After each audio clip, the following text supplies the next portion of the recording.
Hello friends, tax camp 5वें दिन हम करने जा रहे हैं most important topic income from PGBP. बाकी सभी चैप्टर से कितने नंबर के क्वेश्चंस आते हैं एग्जाम में वो तो नहीं पता, लेकिन इस चैप्टर से एग्जाम में क्वेश्चन अच्छा खासा पूछा जाता है। यानी फुल फ्लेज्ड में तो पूछा ही जा सकता है, उसके अलावा छोटे छोटे क्वेश्चन भी इस चैप्टर से आते हैं। तो आपको भी मालूम है इस चैप्टर का कितना महत्व है। स्टार्ट करते हैं हम इनकम फ्रॉम पीजीबीपी, और तरीका वही रखिएगा। क्लास आज पूरा करने के बाद आपको जल्दी से जल्दी इस चैप्टर की सेल्फ स्टडी पूरी करनी है। इस नोट्स से जब आप सेल्फ स्टडी पूरी कर लोगे, फिर आप अपने क्वेश्चन आंसर जो भी आपने ऑलरेडी पहले कर रखा है उसकी प्रैक्टिस कर सकते हो। चलिए स्टार्ट करते हैं इनकम फ्रॉम पीजीबीपी। सबसे पहले यहां पर मैंने जस्ट एक इंट्रोडक्शन दिया है। एक इंट्रोडक्शन है जहां पर आपको बताया जा रहा है कि ये बिजनेस या प्रोफेशन की इनकम होगी। बिजनेस या प्रोफेशन किसी भी रूप में चल सकता है, यानी सोल प्रोप्राइटरी कंसर्न के रूप में, जिसको हम इंडिविजुअल बोलेंगे। एचयूएफ चला सकता है, company, partnership form, LLP, AOP, BOI etcetera. तो अलग अलग फॉर्म पॉसिबल हो सकता है। बिजनेस और प्रोफेशन की इनकम, प्रॉफिट और गेन को हम पीजीबीपी में डालते हैं। पीजीबीपी में सेक्शन 28 से लेकर 44 डीबी तक है। हालांकि इसके कुछ सेक्शंस आपको सीए और सीएमए फाइनल में पढ़ना होता है, इंटरमीडिएट में नहीं पढ़ना होता कुछ सेक्शंस, तो उसको मैंने यहां से हटा दिया है। सेक्शन 28 चार्जिंग के लिए है, 29 में फॉर्मेटिंग है। फॉर्मेटिंग पर आपको मैं बता दूं कि जब आप एग्जाम में पीजीबीपी के क्वेश्चन की फॉर्मेटिंग करेंगे तो क्वेश्चन को दो हिस्सों में या दो कैटेगरी में बांट सकते हैं। एक जिसमें आपके पास P&L अकाउंट है या रिसीट एंड पेमेंट है, जिससे आप इनकम कैलकुलेट करते हो। दूसरा कोई छोटा टॉपिक पीजीबीपी का, जैसे फॉर एग्जांपल डेप्रिसिएशन निकालने आ सकता है, वीआरएस के ऊपर डिटेल दे देंगे, वीआरएस कितना डिडक्शन अलाउड होगा वो बताइए, या डिसअलावेंस के लिए पूछ सकते हैं आपसे। तो वो तो एक सब्जेक्टिव क्वेश्चन हो गया, जो जैसा क्वेश्चन पूछा जाएगा अकॉर्डिंगली आंसर देंगे। लेकिन जो एक बड़ा क्वेश्चन आता है जिसमें P&L अकाउंट दिया होगा और कुछ एडिशनल इंफॉर्मेशन होंगी, और उसके बाद आपको may be income from PGBP निकालना पड़ जाए, मे बी टीटीआई निकालना पड़ जाए, यानी इसके अलावा और भी थोड़ी बहुत इनकम इंफॉर्मेशन दी गई हो, डिडक्शन दिया गया हो। तो मेजर पार्ट अगर पीजीबीपी है तो ऐसे क्वेश्चन को आप नेट प्रॉफिट से शुरू करोगे, और उसके बाद मैंने जैसा आपको बताया है रेगुलर क्लास में, उसको जरूर फॉलो कीजिएगा ताकि एक भी एंट्री छूट ना जाए। मेरा तरीका क्या था कि हम P&L अकाउंट के डेबिट साइड को पूरी अच्छी तरीके से एग्जामिन करेंगे, और प्राइमा फेसिया ऊपर से जो भी हमें गड़बड़ लग रहा है उसको ठीक करते चलेंगे। फिर क्रेडिट साइड हम वॉच करेंगे और जो भी गड़बड़ लगता है उसको ठीक करते चलेंगे, और उसके बाद इंफॉर्मेशन पर आएंगे। अगर यहां पर डेप्रिसिएशन डेबिट किया हुआ है, मान लीजिए 5 लाख रुपए, तो मैं क्या करूंगा, ऐड कर दूंगा depreciation as per books of accounts 5 lakh रुपए, और माइनस कर दूंगा depreciation allowable as per income tax rule, और वो हम यहां पर जगह खाली छोड़ देंगे। इंफॉर्मेशन जैसा होगा अकॉर्डिंगली हम कैलकुलेट करेंगे। मान लीजिए डेप्रिसिएशन की जानकारी नीचे कहीं कुछ नहीं दी गई है, तो इसका मतलब कि ऊपर जो P&L अकाउंट में 5 लाख डेबिट किया हुआ है, सेम डेप्रिसिएशन हमें इनकम टैक्स में भी अलाउड होगा, तो वही आप यहां माइनस कर दीजिए, और अगर जानकारी है तो उसकी कैलकुलेशन करने के बाद जो आएगा उसको यहां माइनस कीजिएगा। इससे क्या होता है, आपका कंट्रोल बना रहता है, कोई भी पॉइंट स्किप नहीं होता। तो ये एक तरीका आपको फॉलो करना है। सेकंड, अगर मान लीजिए उन्होंने कैश बुक दे रखा है, यानी आप इसे कहते हो रिसीट एंड पेमेंट अकाउंट दिया हुआ है। P&L दिया हुआ है या इनकम एंड एक्सपेंडिचर दिया हुआ है, वो दोनों एक ही बात है नाम अलग अलग है, आप जानते हो। तो इनकम एंड एक्सपेंडिचर हो या P&L अकाउंट हो, वो तो आप ऐसे फॉलो करोगे। लेकिन अगर रिसीट एंड पेमेंट दिया हुआ है, कैश बुक दिया हुआ है, तो ये अलाउड डिसअलाउड से हम सॉल्व इसको नहीं करते। हम इसको कैसे सॉल्व करते हैं, एक कैश बुक समझ लीजिए, तो उसका जो ओपनिंग बैलेंस है उससे हमारा कोई मतलब नहीं होता, क्लोजिंग बैलेंस उससे भी हमारा कोई मतलब नहीं होता।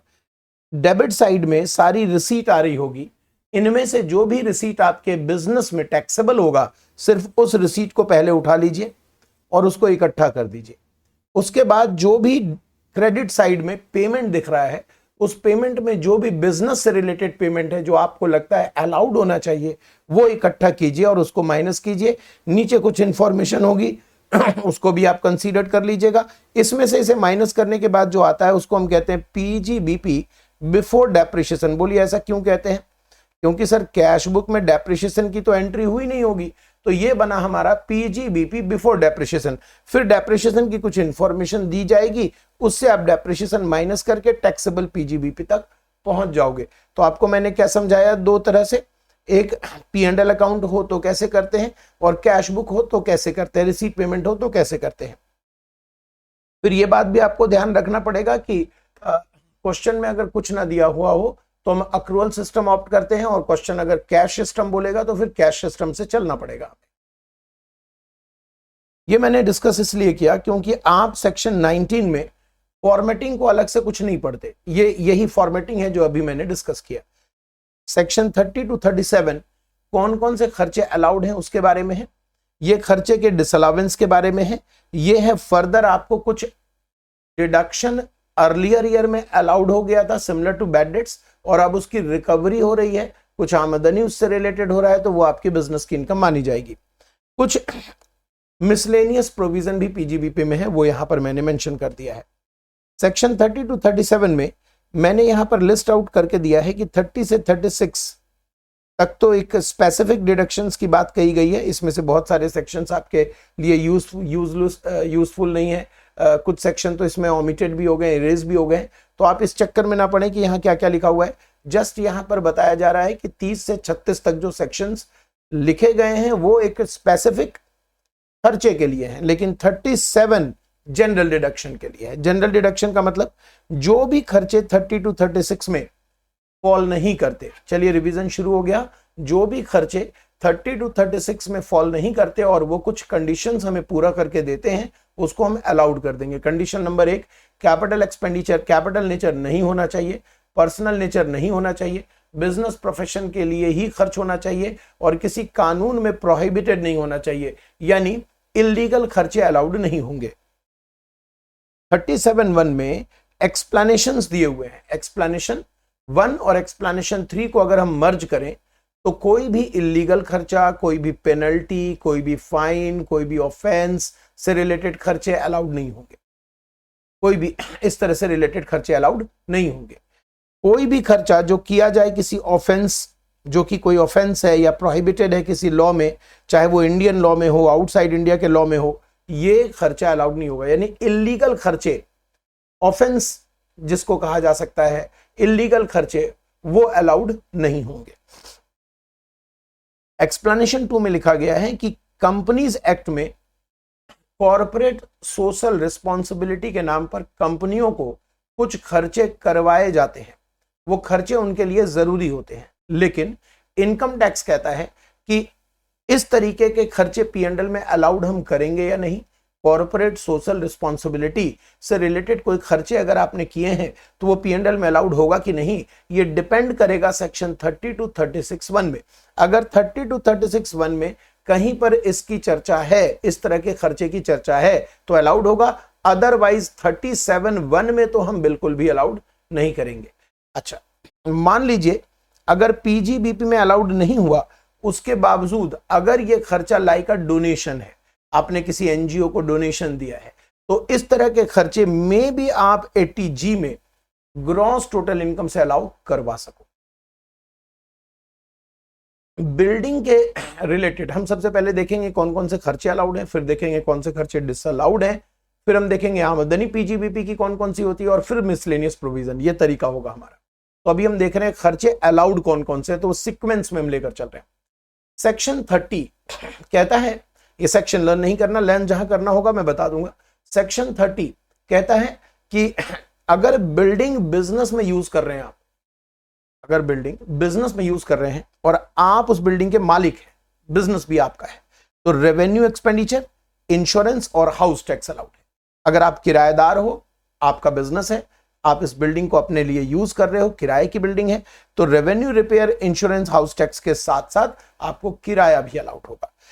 अगर इस बिल्डिंग में कोई कैपिटल एक्सपेंडिचर किया गया है, कैपिटल रिपेयर कराया गया है और आप ओनर हो और आपका बिजनेस है, तो आप इसे कैपिटलाइज कर लो और इसका डेप्रिसिएशन अलाउ करवा लो। अगर आप किराएदार हो और किराए के बिल्डिंग में बिजनेस कर रहे हो और उस बिल्डिंग में कैपिटल रिपेयर करा है, तो फिर क्या करोगे, उस खर्चे को डीम्ड बिल्डिंग मान लेना। जैसे मान लीजिए आपने 90,000 रुपए का कैपिटल एक्सपेंडिचर किया, तो लॉ मेकर कहते हैं कि 90,000 को आप डीम्ड बिल्डिंग मान लो और उस डीम्ड बिल्डिंग को मानकर आप उस पर डेप्रिसिएशन लेते रहो 90,000 पर, पूरी बिल्डिंग पर नहीं, जो खर्चा किया है उस रकम को डीम्ड बिल्डिंग मान लो और उस पर डेप्रिसिएशन आप लेते रहो। 31 सेक्शन कहता है अगर प्लांट, मशीनरी और फर्नीचर बिजनेस में यूज हो रहा है तो उसका रिपेयर, रेवेन्यू रिपेयर और इंश्योरेंस अलाउड होगा। रेंट के बारे में 31 में नहीं लिखा, लेकिन 37(1) में रेंट भी अलाउड होता है। अब जैसे बिल्डिंग में कैपिटल रिपेयर कराया, अगर प्लांट, मशीनरी में भी कैपिटल एक्सपेंडिचर करा लिया जाए तो क्या उसका नतीजा होगा। अगर आप ओनर हो, आप प्लांट मशीनरी के मालिक हो, आपका ही बिजनेस है, आपने कैपिटल एक्सपेंडिचर किया, डेप्रिसिएशन ले लो। अगर आप किराएदार हो और तब आपने कैपिटल एक्सपेंडिचर किया प्लांट मशीनरी में, आपका बिजनेस है, तो ये कहीं भी अलाउड नहीं होगा। मतलब सिमिलर टू बिल्डिंग, यहां ऐसे कोई प्रावधान नहीं है कि हम उसे डीम्ड मान लें। तो अगर आप किराएदार होकर कैपिटल रिपेयर कर रहे हो प्लांट, मशीनरी, फर्नीचर में, तो भूल जाओ, ये कहीं भी अलाउड नहीं होगा। सेक्शन 32 सबसेक्शन 1, जिसमें हमें काफी समय लगेगा, तो अभी सिर्फ हम इसकी ब्रीफिंग कर रहे हैं, इंट्रोडक्शन दे रहे हैं, उसके बाद इसे हम सेपरेटली उठाएंगे। डेप्रिसिएशन में सिर्फ हम एक इंट्रो ले रहे हैं। उस इंट्रो में क्या है, बिल्डिंग, प्लांट, मशीनरी, फर्नीचर, जिसे हम टैंजिबल एसेट बोलेंगे, know how, patent, copyright, licence, formula, franchisee etcetera, इसे हम इंटैंजिबल एसेट बोलेंगे। चाहे टैंजिबल हो या इंटैंजिबल, अगर एसएससी ने ओन कर रखा है तभी उसे डेप्रिसिएशन अलाउड होगा। एसएससी ने ओन कर रखा हो और बिजनेस में यूज कर रहा। डेप्रिसिएशन प्रेस्क्राइब्ड मेथड से और प्रेस्क्राइब्ड रेट से अलाउ होता है। सेक्शन 38 सबसेक्शन 2 कहता है, ये कहां से आ गया, यहां पर आपको मैंने पढ़ाते समय रेगुलर क्लास में इसके साथ ही पढ़ाया था, इसीलिए रिवीजन में भी इसके साथ रख रहा हूं। और बाकी जो स्टूडेंट जिन्होंने क्लास नहीं ली मुझसे, कोई बात नहीं, आप टेंशन मत लो, आपने भी ये पढ़ रखा है, जस्ट मैं इसे यहां पढ़ा रहा हूं। तो देखो, एक बात तो ये तय है ना कि टैक्स कैंप रेगुलर क्लास का रिप्लेसमेंट नहीं है, सब्स्टिट्यूशन नहीं है, कि अगर आप रेगुलर क्लास नहीं ले रहे हो और टैक्स कैंप कर लोगे तो एग्जाम में आप स्कोर कर लोगे, वो नहीं पॉसिबल है। टैक्स कैंप जब आप पूरा सिलेबस कवर कर लेते हो तभी टैक्स कैंप आपके लिए बेनिफिशियल है, फिर ये बूस्टर का काम करता है, फिर ये इफेक्टिव है आपके लिए। चूंकि आपने ये सारा कर रखा है तभी आप टैक्स कैंप देख रहे हो, मैं तो यही मानता हूं। तो आपने 38(2) भी कर रखा है। आपको याद होगा, एक P&L अकाउंट के नीचे लिखा होता है कि 20% एसेट पर्सनल यूज हो रहा है, तो आप उस एसेट से रिलेटेड सारे खर्चे डिसअलाउड कर देते हो 20%। ये वही है सेक्शन 38(2), जहां लिखा हुआ है कोई भी एसेट अगर बिजनेस प्रोफेशन, P और B मतलब हुआ बिजनेस प्रोफेशन, के साथ साथ पर्सनल यूज भी हो रहा है, तो इनकम टैक्स ऑफिसर के पास ये पावर है कि वो पर्सनल यूज का रेशियो फाइंड आउट कर ले, डिटरमाइन कर ले, और उस एसेट के सारे खर्चे इंक्लूडिंग डेप्रिसिएशन, सारे खर्चे इंक्लूडिंग डेप्रिसिएशन भी उस पर्सनल रेशियो का डिसअलाउड कर दे। तो यहां सर बताने का क्या मकसद है, मकसद ये था कि डेप्रिसिएशन आपने करा है, इसके साथ ये भी नॉलेज होनी चाहिए कि अगर एसेट पर्सनल यूज भी हो रहा है तो डेप्रिसिएशन आप कैलकुलेट तो कर लोगे, लेकिन उसका सर्टेन परसेंटेज जो पर्सनल यूज है that will B disallowed. Preliminary expenditure, मैं उम्मीद करता हूं सेक्शन याद रखिएगा, आपको ये सेक्शन याद करना है, आपको ये सेक्शन याद करना है, आपको ये सेक्शन याद करना है। तो अभी तक 3 सेक्शन बताया मैंने याद करने के लिए। 35D प्रीलिमिनरी एक्सपेंडिचर, आपको प्रीलिमिनरी एक्सपेंडिचर पर मे बी एग्जाम में सेपरेट क्वेश्चन भी ड्रॉ हो जाए, तो आप इसके ऊपर 1-2 क्वेश्चन की प्रैक्टिस जरूर करके रखना।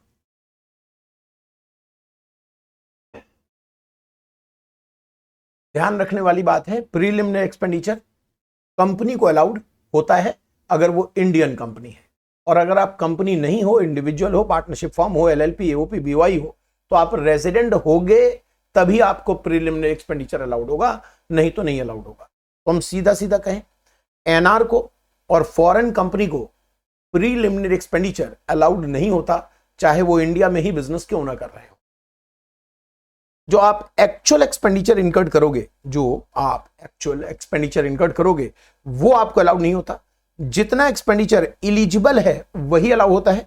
इलिजिबल का मतलब जो इस डब्बे में दिया हुआ है, feasibility report, project report, market survey, engineering services, legal drafting, MOA AO की ड्राफ्टिंग, एमओए एओ की प्रिंटिंग, रजिस्टरिंग कंपनी और शेयर डिबेंचर वगैरह इशू करने के खर्चे। इसको मैं बता दूं क्यों है इस तरीके से दिया हुआ है। अगर आपने क्लास नहीं ली मुझसे तो मैं 1 मिनट समझा देता हूं। इधर वाले खर्चे सिर्फ कंपनी ही कर सकते हैं, ये वाले खर्चे कंपनी और अदर्स कोई भी कर सकते हैं, क्योंकि ये खर्चे तो कंपनी के अलावा और किसी के हाथ में है नहीं कि वो करे। भी एलएलपी में एमओएओ बनता हो तो पॉसिबिलिटी आ सकती है, लेकिन अदरवाइज जनरली कंपनी ही करेगी। यहां स्टार लगा हुआ है, स्टार डिफाइन है कि ये खर्चे एसएससी को खुद करना पड़ेगा, या अगर वो किसी को आउटसोर्स करता है, अगर इन खर्चों के लिए अगर वो आउटसोर्सिंग करता है, किसी को आउटसोर्स करके देता है कि आप feasibility report, project report, market सर्वे करके दो, तो जिसको आउटसोर्स वो करेगा that must be approved by central board of direct tax, तभी ये खर्चे एलिजिबल होंगे। जितने भी आपके एलिजिबल खर्चे हैं वो एक लिमिट में अलाउड होंगे। वो लिमिट कितनी है? इंडियन कंपनी के लिए cost of project capital employed के हायर का 5% और अदर के लिए कॉस्ट ऑफ प्रोजेक्ट का 5%। जितना आपका एलिजिबल है, जितना लिमिट है, whichever is lower, 5 equal instalment में 5 वर्षों में अलाउड होता है। अच्छा, प्रीलिमिनरी एक्सपेंडिचर अगर आपने इनकर किया बिफोर कमेंसमेंट ऑफ बिजनेस तो कोई दिक्कत नहीं है, वो तो अलाउड होगा ही। अगर आफ्टर कमेंसमेंट ऑफ बिजनेस किया है वो भी अलाउड होगा। कंडीशन है कि वो खर्चे बिजनेस को एक्सपेंड करने के लिए होने चाहिए या new unit, new factory, new business setup करने के लिए होना चाहिए, ठीक है, अदरवाइज वो अलाउ नहीं होगा।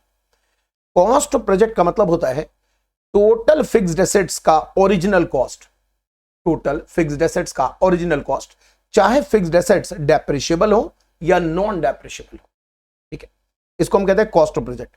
कैपिटल एम्प्लॉयड का मतलब होता है equity, preference, debt, reserve surplus as on the last day of financial year in which the business is started.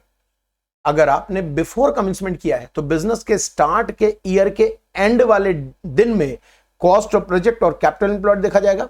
और अगर आपका बिजनेस पहले से चल रहा था, आपने सिर्फ उसे बढ़ाया है, एक्सपेंड किया है, नया यूनिट सेटअप किया है, तो जिस वर्ष आपने बढ़ाया, नया यूनिट सेटअप किया, उस वर्ष के अंतिम दिन ये कॉस्ट ऑफ प्रोजेक्ट और कैपिटल एम्प्लॉयड देखा जाएगा। एक और बात ध्यान रखिएगा, अगर आपका नया बिजनेस है, पूरा बिजनेस नया है, preliminary expenditure before commencement of business किया आपने, तो पूरे बिजनेस का कॉस्ट ऑफ प्रोजेक्ट, पूरे बिजनेस का कैपिटल एम्प्लॉयड देखना है। लेकिन अगर बिजनेस को एक्सपेंड किया है, नया यूनिट सेटअप किया है, तो जो कॉस्ट ऑफ प्रोजेक्ट है वो सिर्फ उस नए यूनिट का देखना है, जो कैपिटल एम्प्लॉयड है वो सिर्फ उस नए यूनिट का देखना है। ये बात भी यहां लिखी हुई है, ये भी बड़ा इंपॉर्टेंट है। न्यूमेरिकल तो नहीं इसके ऊपर, लेकिन एमसीक्यू का चांस है, जो मैंने अभी एरो लगा के दिया। अगर आप कंपनी नहीं हो, अदर देन कंपनी हो, तो प्रीलिमिनरी एक्सपेंडिचर के लिए, आपको प्रीलिमिनरी एक्सपेंडिचर को अलाउ करवाने के लिए सीए रिपोर्ट भी चाहिए होता है। पहले साल आपको सीए रिपोर्ट भी लगाना पड़ता है कि आपकी कैलकुलेशन कैसे हुई है, और ये सीए रिपोर्ट आप फर्निश करोगे आईटीआर के ड्यू डेट के 1 महीने के पहले। ये एग्जाम्पल आप ट्राई कीजिएगा। 2,90,000 का खर्चा हुआ है, cost of project capital employed है, इनमें से हायर ले लीजिए, उसका 5% ले लीजिए, मैक्सिमम आ गया 2 लाख, एक्चुअल खर्चा 290, अलाउड 2 लाख 5 वर्षों में। पिछले एग्जाम्पल में मान लीजिए प्रीलिमिनरी एक्सपेंडिचर 1 लाख डिस्क्वालिफाइड था, तो आपने खर्चा किया 290, 1 डिस्क्वालिफाइड है, तो आपके लिए इलिजिबल हो गया 190। लिमिट लगाई थी आपने 2 lakh, which ever is lower 190, 5 वर्षों में आपको अलाउड हो जाएगा। पहले एग्जाम्पल में अगर मान लीजिए एसएससी मिस्टर राम होता ए लिमिटेड की जगह पर, तब क्या होता? भाई अगर हमने यहां पर ए लिमिटेड देखा है तो cost of project capital employed दोनों का हायर लिया है। अगर यहां पर ए लिमिटेड नहीं है तो फिर हमें कॉस्ट ऑफ प्रोजेक्ट लेना ही पड़ेगा। सिर्फ कैपिटल एम्प्लॉयड सिर्फ कंपनी के केस में ही कंपेयर करते हैं, अदरवाइज तो कॉस्ट ऑफ प्रोजेक्ट लेते हैं। तो कॉस्ट ऑफ प्रोजेक्ट का 5% और actual expenditure whichever is lower 5 equal instalment allowed. Amalgamation demerger के खर्चे, अगला जो है वो बहुत इंपॉर्टेंट नहीं है, सिंपल है। अमेलगमेशन डीमर्जर के खर्चे जो भी आप करते हो, लीगल चार्जेस जो होते हैं, जो अप्रूवल में खर्चे आते हैं, वो खर्चे 5 इक्वल इंस्टॉलमेंट में लागू होते हैं सिर्फ इंडियन कंपनी। वीआरएस अगला सेक्शन जो आपको लर्न करना है, सेक्शन 35 डीडीए, जिसके ऊपर सेपरेट क्वेश्चन भी डिजाइन हो सकता है। वीआरएस जो एक्चुअल खर्चा आप करते हो वही अलाउड होता है 5 इक्वल इंस्टॉलमेंट में। एग्जाम्पल पे आ जाइएगा, 36 वर्कर रिटायर हो रहे हैं वीआरएस में, सबको 6 लाख मिल रहा है, लेकिन एक्चुअल में वो मिलेगा जिस साल, उस साल से आप 5 इक्वल इंस्टॉलमेंट बनाओगे। जैसे 36 वर्कर 6 लाख मिल रहा है तो टोटल इनको कितना मिल रहा है,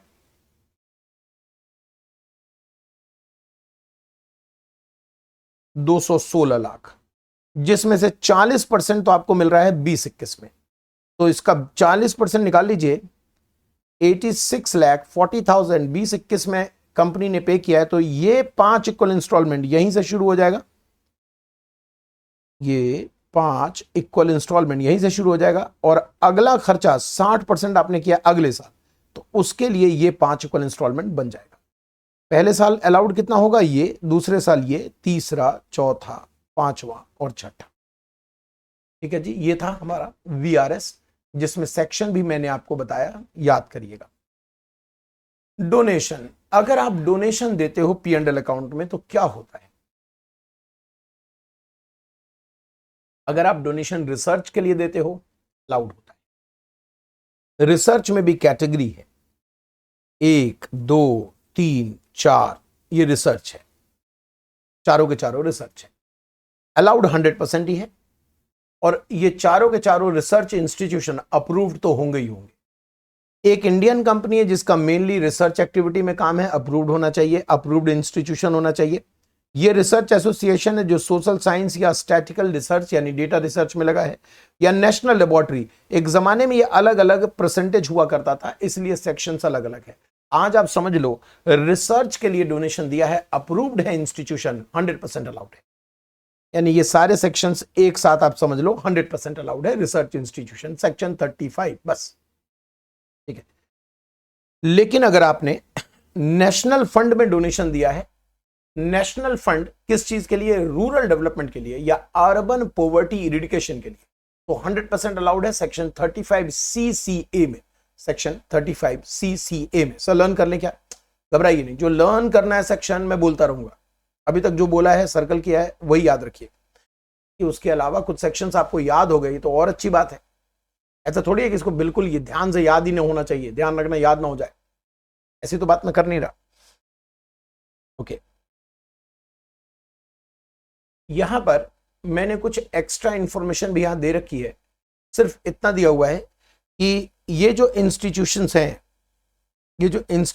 हैं, इसमें एक अलग कर दिया नेशनल लेबोरेटरी के लिए, और बाकी सब अलग कर दिया जो प्राइवेट इंस्टीट्यूशन है, जो जनरल पर्पस से डोनेशन दिए जाते हैं। और ये जो नेशनल लैब है, यहां पर जब डोनेशन देता है एसएससी, तो एसएससी डायरेक्शन भी देता है कि मुझे ये रिसर्च प्रोग्राम आपसे चाहिए और इसका जो आउटकम है वो हमें बताइए। Not relevant for your exam, ये तो बस वैसे ही इंफॉर्मेशन है और कुछ नहीं, ये जरूर ध्यान रखिएगा। अगर बिजनेसमैन ने रिसर्च इंस्टीट्यूशन को या national fund for rural development urban poverty eradication को दिया है डोनेशन, तो उसे बिजनेस के P&L अकाउंट में यह 100% अलाउड है।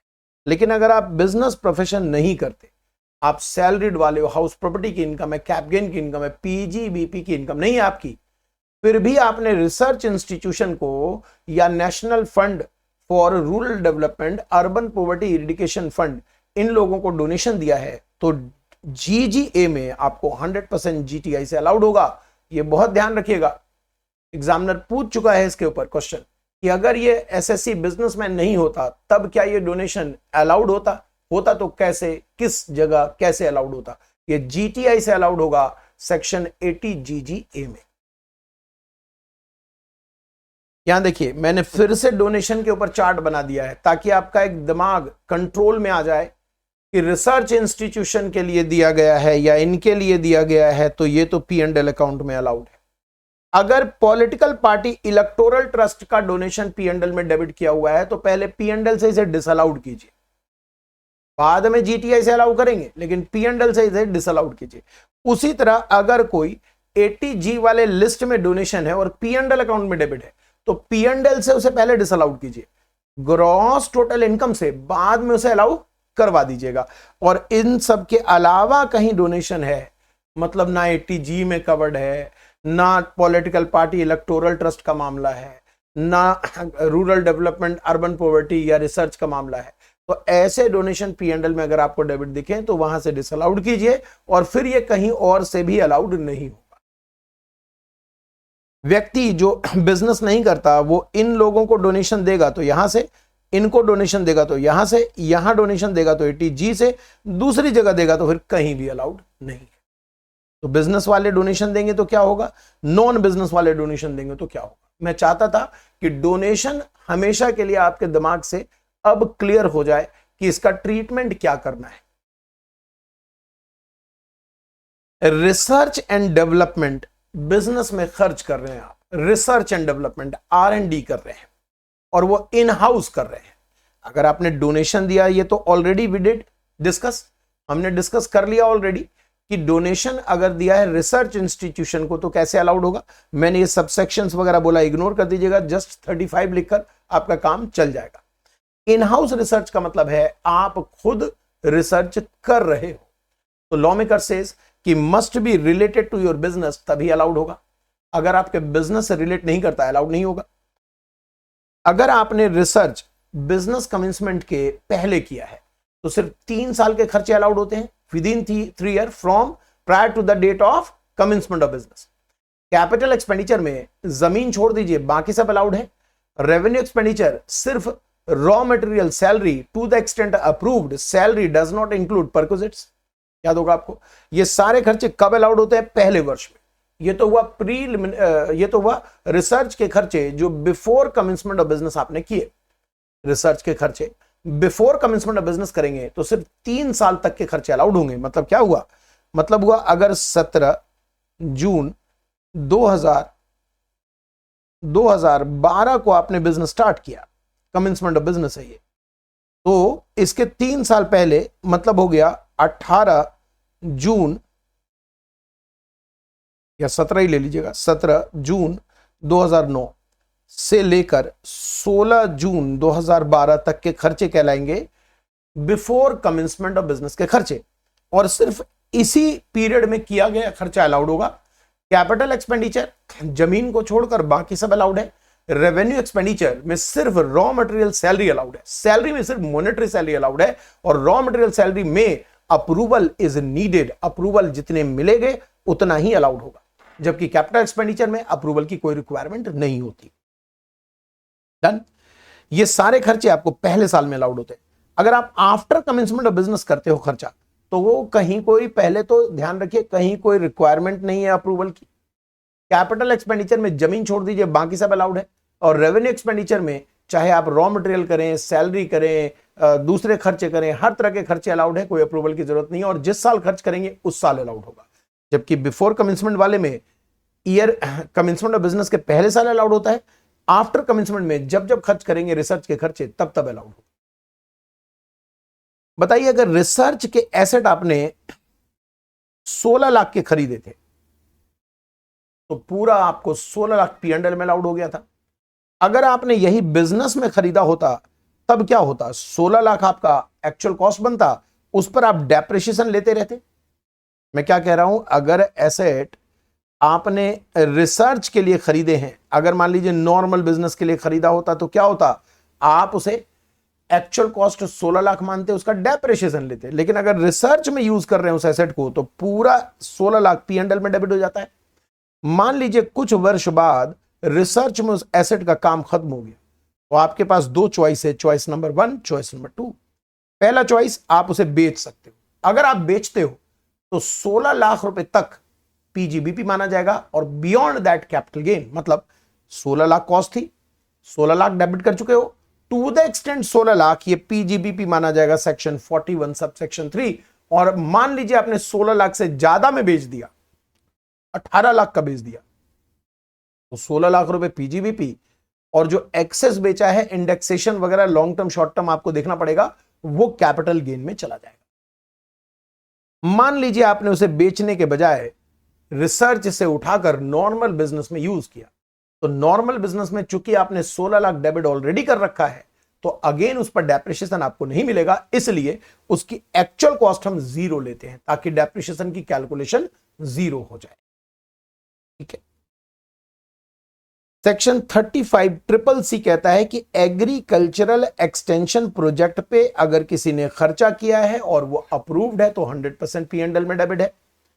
35 CCD कहता है कि स्किल डेवलपमेंट प्रोजेक्ट जो एक तरीके से ट्रेनिंग प्रोग्राम होता है, अगर कंपनी ने इसको खर्च किया है और कंपनी ने इस प्रोग्राम को नोटिफाइड करा है, तो रेवेन्यू खर्चे तो 100% अलाउड होते ही हैं, जनरली ट्रेनिंग के खर्चे हैं। तो कैपिटल में लैंड बिल्डिंग छोड़ दीजिए, बाकी सारे एसेट्स अगर आपने जो भी यूज किए हैं इस स्किल डेवलपमेंट प्रोग्राम में, वो सारा P&L में डेबिट होगा।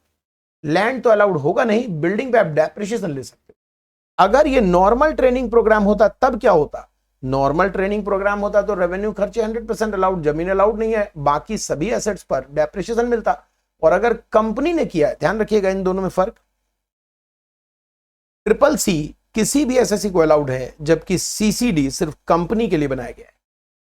ट्रिपल सी अगर अप्रूव्ड ना हो तो ये अलाउड ही नहीं होता, जबकि सीसीडी मान लीजिए ये अप्रूव्ड नहीं है, तो एक प्रकार से ये नॉर्मल ट्रेनिंग प्रोग्राम बन गया। और नॉर्मल ट्रेनिंग प्रोग्राम है तो रेवेन्यू खर्चे 100% अलाउड, कैपिटल खर्चे में जमीन छोड़ दीजिए, बाकी सभी एसेट्स का डेप्रिसिएशन अलाउड है, बिकॉज ये बिजनेस के खर्चे हैं। आप स्किल डेवलप कर रहे हो किसका? अपने स्टाफ का। तो एक तरीके से ये ट्रेनिंग प्रोग्राम है, ये बिजनेस के लिए खर्चे हैं, इसलिए ये अगर नहीं भी अप्रूव्ड है, कंपनी के अलावा किसी और ने भी किया है, तो वो अलाउड होता है। बस अलाउड होने का तरीका बदल जाता है। अगर 35 सीसीडी में आ रहा है तो रेवेन्यू खर्चा तो 100 है ही, जमीन और मकान को छोड़ दीजिए, बाकी सारे एसेट्स P&L में पूरा डेबिट हो रहा है, तो ये बड़ी बात है। जबकि अगर नहीं अप्रूव्ड है, नॉर्मल ट्रेनिंग प्रोग्राम में कन्वर्ट कर रहे हैं, तो एसेट्स पर डेप्रिसिएशन और रेवेन्यू खर्चा 100% अलाउड।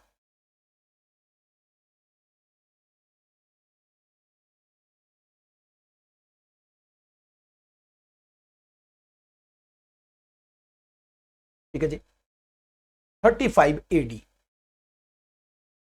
13 टाइप्स स्पेसिफाइड बिजनेस है, आप जानते हो कौन कौन से बिजनेस है 13 टाइप्स के, वो ये रहे। क्या सर इनमें से कुछ के नाम एग्जाम में पूछे जा सकते हैं? बिल्कुल बिल्कुल पूछे जा सकते हैं, और कम से कम मैं कहता हूं 5 तो याद कर ही लीजिएगा, चांसेस हैं इसके नाम पूछे जा सकते हैं। 35 AD में आपको 5 मिनट लगाना चाहिए।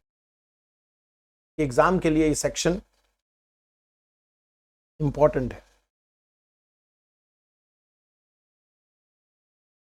35 AD 13 प्रकार के बिजनेस को वीआईपी बिजनेस या स्पेसिफाइड बिजनेस बोलता है। स्पेसिफाइड बिजनेस में अगर आप रेवेन्यू खर्चे करते हो तो 35 AD का कोई रोल नहीं है, क्योंकि आप बिजनेस में खर्च कर रहे हो। तो साधारण तरीके से बिजनेस में अगर कोई खर्च करेंगे तो वो आपको रेवेन्यू एक्सपेंडिचर P&L अकाउंट में डेबिट कर सकते हैं आप। अगर कैपिटल नेचर का खर्चा करते हो, अगर ये नॉर्मल बिजनेस होता, मान लीजिए स्पेसिफाइड या वीआईपी बिजनेस नहीं होता, आप कैपिटल खर्चा कर रहे हो, तो आप उसे कैपिटलाइज करके डेप्रिसिएशन लेते। यहां पर वो कह रहे हैं कि अगर लैंड, गुडविल और फाइनेंशियल इंस्ट्रूमेंट्स यानी दूसरे कंपनी के शेयर्स वगैरह, इसको छोड़ दें, बाकी अगर कोई कैपिटल खर्चा कर रहे हैं आप, यानी बिल्डिंग खरीद रहे हैं, मशीन खरीद रहे हैं, फर्नीचर खरीद रहे हैं, बाकी कोई आप दूसरे कैपिटल एक्सपेंडिचर कर रहे हैं, तो आप P&L में 100% डेबिट कर सकते हैं। ये जो 100% डेबिट करने की बात कही गई है, ये है 35 AD, ये है 35 AD। ठीक है, ओके। लेकिन ये जो 100% आपको डेबिट करने हम दे रहे हैं, उसमें कुछ बातों का ध्यान रखिएगा। आप जो खर्चा करें, अगर वो 10,000 से ऊपर है तो प्रेस्क्राइब्ड बैंक मोड में करें। आप अगर खर्चा कमेंसमेंट ऑफ बिजनेस से पहले कर रहे हैं तो उन खर्चों को बुक्स ऑफ अकाउंट्स में कैपिटलाइज्ड जरूर कर दें, यानी रिकॉर्ड जरूर कर दें। और जिस साल आप बिजनेस कमेंस करोगे उस पहले साल बिफोर वाले सारे खर्चे अलाउड हो जाएंगे। मान लीजिए आप अगर 35 AD नहीं लेना चाहते, इसका क्या मतलब हुआ सर? क्या ये ऑप्शन है हमारा? जी, अगर आप 35 AD नहीं ऑप्ट करना चाहते फिर क्या होगा? अगर आप 35 AD नहीं ऑप्ट करना चाहते हैं तो क्या होगा? If SSE does not opt section 35 AD, then deduction in respect of such capital expenditure in other provision will be allowed to him. यानी आपने अगर कैपिटल एक्सपेंडिचर किया है तो आपको डेप्रिसिएशन मिलेगा, आपने प्रीलिमिनरी एक्सपेंडिचर किया है तो 5 वर्षों में अलाउड है।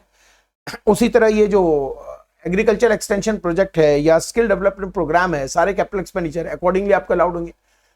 अगर आपने 35 AD ऑप्ट कर लिया होता तब क्या होता? ये सब के सब आपको पूरे 35 AD में 100% अलाउड हो जाते।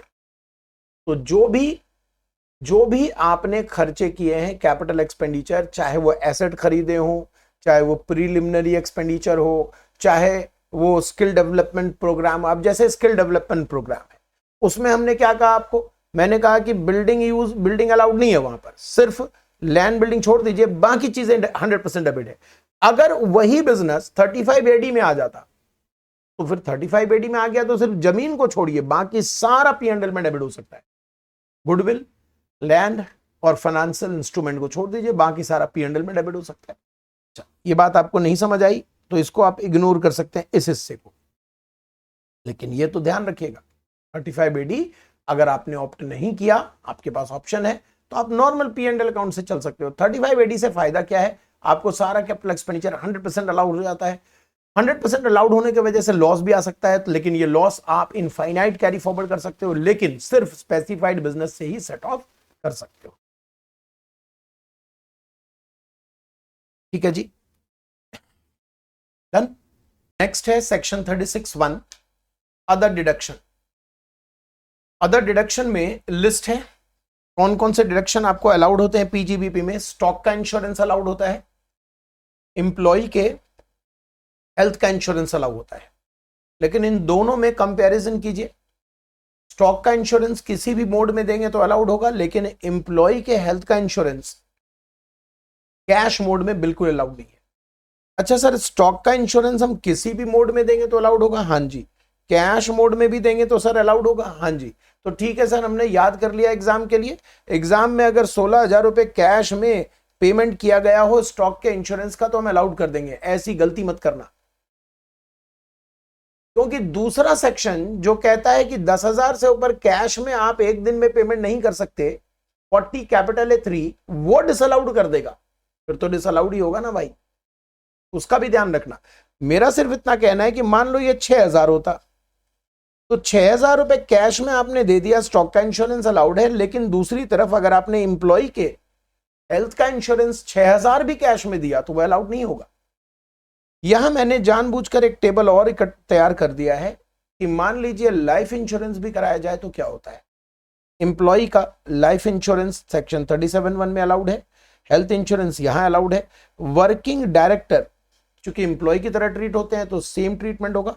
नॉन वर्किंग डायरेक्टर एम्प्लॉय की तरह ट्रीट नहीं होते, लेकिन उनका भी हेल्थ इंश्योरेंस और लाइफ इंश्योरेंस बिजनेस के लिए माना जाएगा, इसलिए वो अलाउड है। पार्टनर या एओपी के मेंबर या सोल प्रोप्राइटर अपना हेल्थ इंश्योरेंस या लाइफ इंश्योरेंस कराएंगे तो पीजीबीपी में यह खर्चा अलाउड नहीं होगा। ऑल्दो ये अगर सोल प्रोप्राइटर हैं, अगर उन्होंने अपना हेल्थ इंश्योरेंस या लाइफ इंश्योरेंस कराया, याद रखिएगा एग्जाम के लिए बड़ा इंपॉर्टेंट हो गया ये। राम बिजनेस कर रहा है, P&L अकाउंट है, राम ने अपना लाइफ इंश्योरेंस कराया, हेल्थ इंश्योरेंस कराया। आपने कहा जी सर ने कहा था डिसअलाउड, एम्प्लॉय का नहीं है तो डिसअलाउड कर देते हैं, कर दिया डिसअलाउड, यहां तक ठीक है। लेकिन ये मत भूलिएगा कि एक इंडिविजुअल का आप क्वेश्चन कर रहे हो, ग्रॉस टोटल इनकम से हेल्थ इंश्योरेंस 80D में, लाइफ इंश्योरेंस 80C में जरूर अलाउड होगा ना। अलग अलग डायमेंशन से चीजों को देखकर ही तो क्वेश्चन कंप्लीट करोगे। बोनस कमीशन अगर एम्प्लॉय को देते हैं तो अलाउड होगा, लेकिन यहां लिखा है सब्जेक्ट टू 43B। इसका मतलब क्या हुआ, अगर ड्यू है तो आप ITR के ड्यू डेट से पहले पहले जरूर पे कर दीजिएगा, तभी अलाउड है, अदरवाइज अलाउड नहीं है।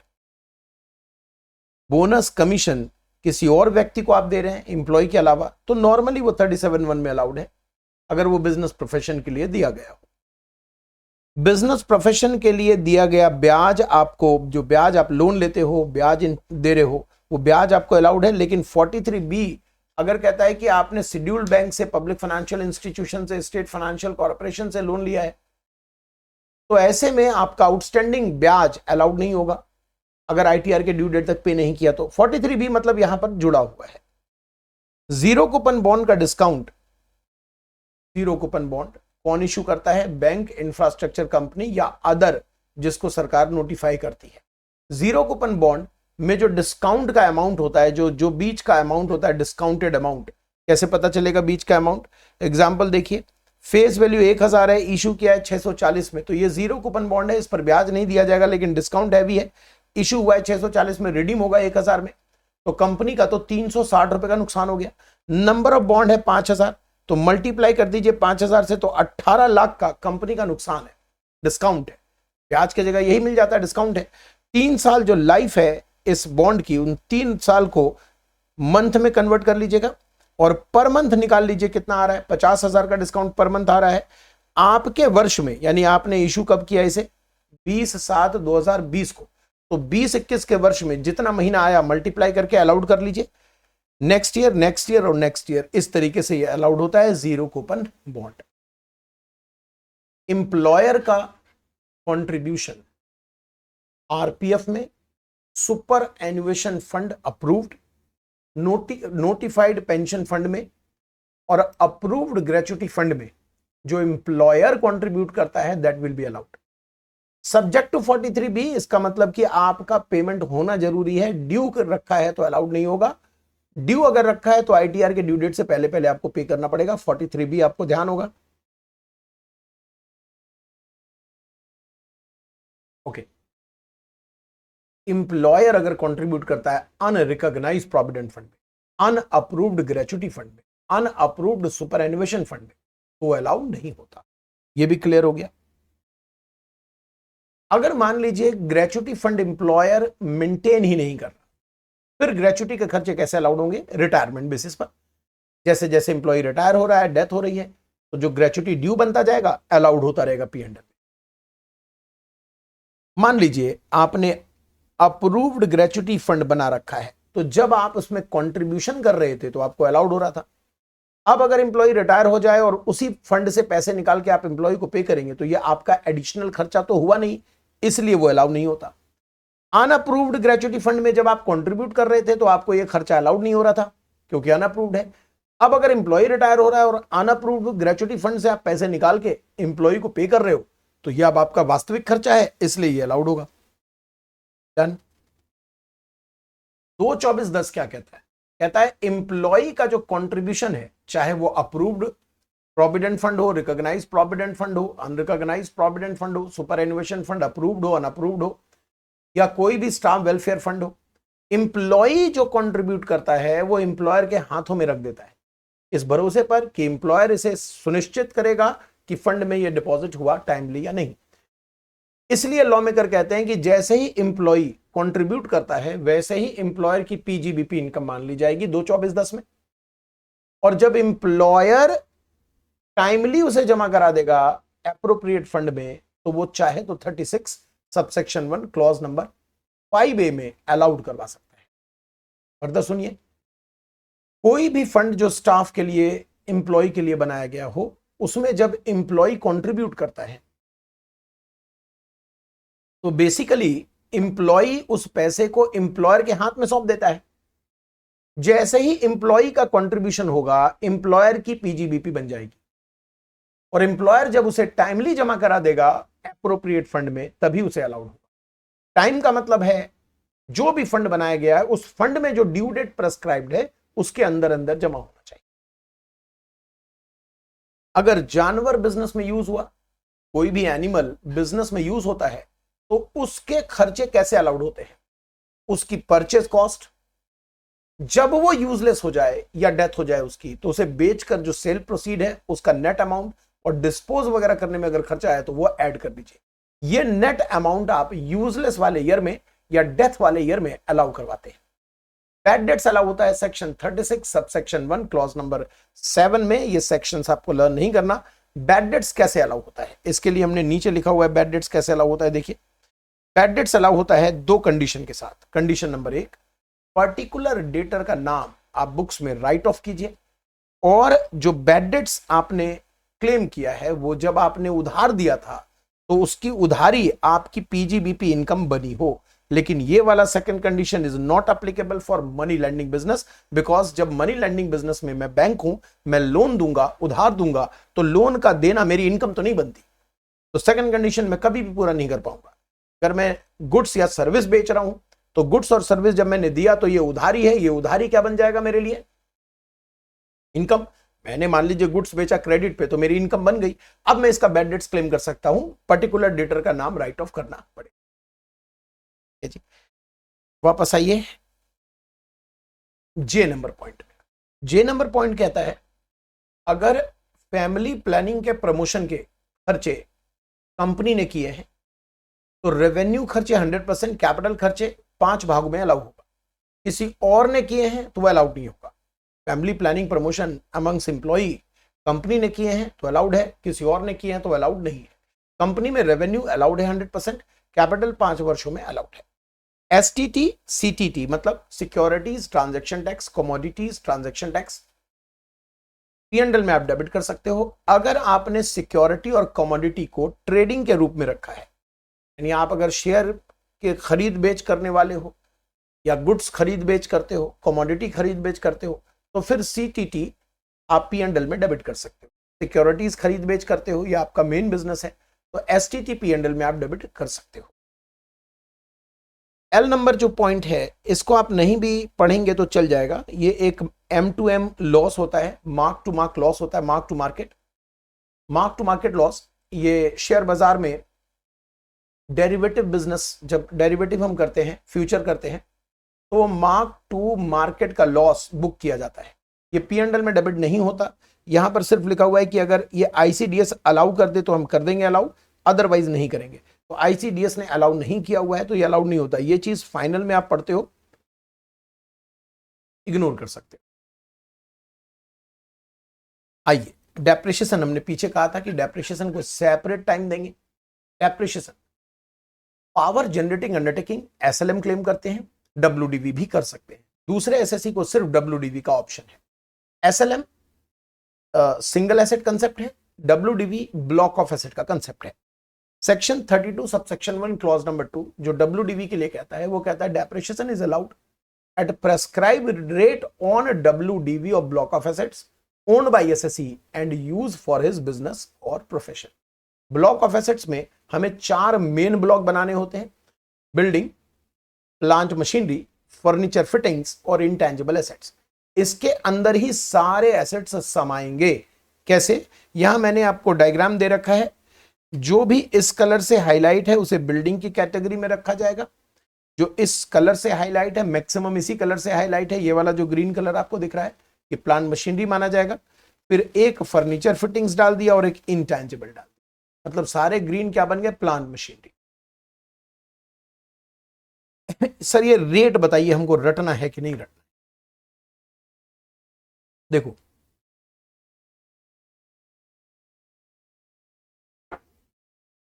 थोड़े बहुत रट लेना, जैसे फर्नीचर फिटिंग रट लेना, इंटेंजिबल रट लेना, कंप्यूटर किताब 40% रट लेना, motor vehicle running them on hire 30% रट लेना,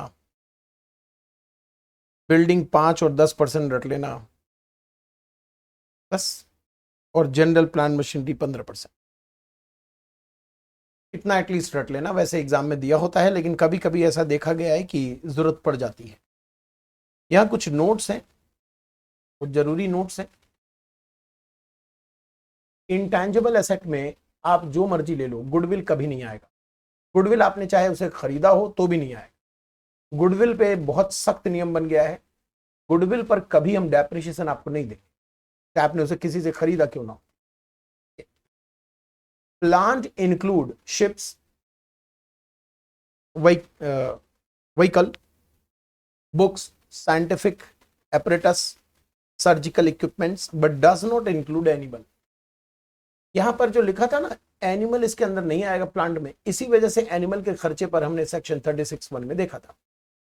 building includes road, bridge, tunnel, well, tube well वगैरह, वो सब हमारे बिल्डिंग के डेफिनेशन में आएगा। तो डेप्रिसिएशन अकॉर्डिंगली आप कैलकुलेट करो। डिडक्शन जो है डेप्रिसिएशन का वो मैंडेटरी होता है, इट इज नॉट ऑप्शनल। ये ऑप्शन नहीं है आपके लिए कि आप डेप्रिसिएशन क्लेम करो, इट इज मैंडेटरी। अगर आप नहीं क्लेम करोगे एओ जबरदस्ती डेबिट करवाएगा। रीजन ये है कि आप अगर आपके लिए हम ऑप्शनल बना दें डेप्रिसिएशन तो आप प्लानिंग कर सकते हो कि इस साल मेरी इनकम कम है, बिना डेप्रिसिएशन डेबिट किए भी हमारा काम चल जाएगा, अगले साल हम ज्यादा डेप्रिसिएशन क्लेम कर लेंगे। या आपको 10 साल के लिए सरकार ने किसी डिडक्शन, किसी इनकम में सेक्शन में डिडक्शन दे रखा है, तो आप सोच रहे हो डिडक्शन तो मुझे मिलेगा ही, डेप्रिसिएशन क्लेम करके क्या फायदा, 10 साल बाद क्लेम करूंगा। तो आप इसकी प्लानिंग कर लोगे, इसलिए डेप्रिसिएशन को मैंडेटरी बनाया गया है। The most important point, where any asset is put to use less than 180 days in the year of acquisition. ये जो हाईलाइटेड है, जो रेड कलर से है, जो मैंने फिर दोबारा हाईलाइट कर दिया, यही चीज असली है जो समझने जैसा है। एक्विजिशन के ईयर में अगर 180 दिन से कम यूज है तो रेट हाफ लगता है। इस पर क्वेश्चन अगर उन्होंने डिजाइन किया तगड़ा तो आप गलती कर बैठोगे। मैं दिखाता हूं कैसे मैंने डिजाइन कर रखा है, क्वेश्चन दिखाता हूं। आगे बढ़ते हैं। एसेट अक्वायर्ड अंडर लीज, बहुत इंपॉर्टेंट नहीं है, सिंपल याद करके जाइए, नहीं याद रहा चल जाएगा। लीज पे एसेट्स लिया तो जो लेसर है वो रियल ओनर है, डेप्शन वही लेगा। उसी तरीके से अगर रजिस्ट्रेशन पेंडिंग है बट आपने एसेट्स खरीद दिया है, मोटर व्हीकल खरीद लिया है, पैसे दे दिए, पोजीशन ले लिया, बिल्डिंग खरीद ली, पैसे दे दिए, पोजीशन ले लिया, रजिस्ट्रेशन पेंडिंग है, no worry about registration, no need to wait for registration. Depreciation आप पोजीशन की डेट से क्लेम कर सकते हो, डेप्शन आपको मिलेगा। मोटर व्हीकल में पीछे सरकार ने 19-20 के वर्ष में मोटर इंडस्ट्री को प्रमोट करने के लिए, ऑटो इंडस्ट्री को प्रमोट करने के लिए ये कंसेप्ट डाला था कि हम 15% ज्यादा डेप्शन देंगे। वैसे तो मोटर व्हीकल पे 15% है, अगर उसे किराए पर चलाते हो टैक्सी के रूप में तो 30% है, तो 15 का 30 कर देंगे और 30 का 45 कर देंगे अगर आपने इस पीरियड में मोटर व्हीकल खरीदा है और पुट टू यूज इस डेट से पहले कर। तो मे भी आपके एग्जाम में इस पीरियड का कंसर्न पॉसिबल है कि आपने खरीदा तो उस पीरियड में था, आज भी ब्लॉक है, तो आपको फिर हायर के लिए है तो 45, नॉर्मल है तो 30 लेना पड़ेगा। डेप्रिसिएशन के फॉर्मेटिंग के तरीके अलग अलग हो सकते हैं, टीचर वाइज, स्टूडेंट ने अलग अलग पढ़ा हो, ये पॉसिबल है। यहां जो फॉर्मेटिंग है ये सीए सीएमए फाइनल में जरूर काम आएगा। और मैं आपको कई बार बता चुका हूं कि मैं फाइनल का टीचर होने की वजह से मैं इंटरमीडिएट के स्टूडेंट में थोड़ी सी चीजें डालकर चलता हूं कि फ्यूचर में उनके लिए बहुत आसानी हो सके। तो ऐसा नहीं है कि ये बहुत हार्ड एंड फास्ट रूल है कि आप ये फॉर्मेट फॉलो करो, लेकिन मैंने इसी फॉर्मेट से अपने बच्चों को तैयार किया है और ये फॉर्मेट बेसिकली बेयर एक्ट से ही तैयार हुआ है। तो इसमें जरा सी भी कोई चीजें मिलावट नहीं है, प्योरेस्ट फॉर्म है ये, प्योरेस्ट फॉर्म कहता है ना, तो ये प्योरेस्ट फॉर्म है, तो थोड़ा हजम होने में दिक्कत हो सकती है। ओपनिंग डब्ल्यूडी भी लेते हैं हम। जब हम एसेट खरीदते हैं तो आप ऐड करते हो, हम लोग क्या कहते हैं उसे, हम कहते हैं एसेट खरीदने में ऐड क्या करेंगे, actual cost of asset. Actual cost word use करते हैं जिसको आगे डिफाइन भी करेंगे। Actual cost of asset acquired and put to use. मान लीजिए आपने अक्वायर इस साल किया, पुट टू यूज दूसरे साल किया, तो ये ब्लॉक में उस साल जुड़ेगा जिस साल पुट टू यूज हुआ। जब एसेट बेचते हो तो आप माइनस कर देते हो। हम लोग क्या करते हैं, माइनस तो करते हैं लेकिन उसमें नाम रखते हैं मनी पेबल। अजीब लगता है सर, बेचते समय पेबल कैसे हुआ, मनी तो आएगा, हाँ but payable to me, payable to SSC, money payable to SSC for asset sold, destroyed, discarded along with scrap value. और उसके बाद जो बचता है इस पर हम डेप्रिसिएशन लेते हैं। और डेप्रिसिएशन जो भी हम क्लेम करेंगे, जो एक्चुअल डेप्रिसिएशन हम क्लेम करेंगे, एक मिनट, ये वाला हिस्सा मुझे इरेज करना चाहिए था, ये रह गया। ये आपके इंटरमीडिएट का पार्ट नहीं है, माफ कीजिएगा, इसको हटा दिया मैंने, एक्चुअल प्योरेस्ट फॉर्म के चक्कर में ही रह गया है।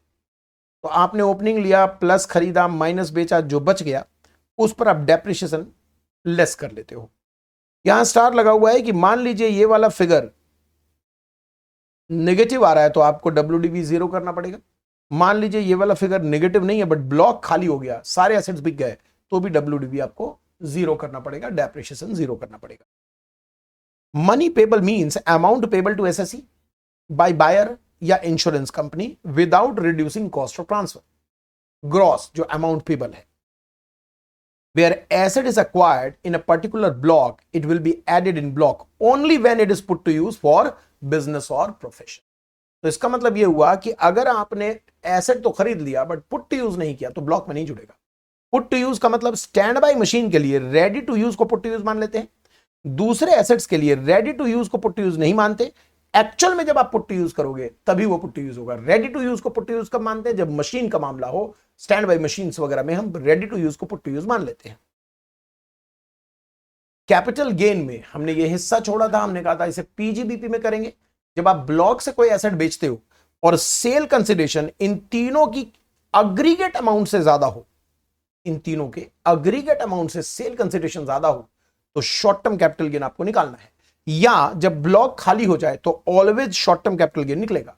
शॉर्ट टर्म कैपिटल गेन निकालने का तरीका चाहे वो 50(1) का हो या 50(2) का हो, कैसे निकलता है? Sale consideration minus opening WDV minus actual cost of asset acquired and put to use minus cost of transfer. तो कॉस्ट ऑफ ट्रांसफर अब यहां पर आ जाएगा।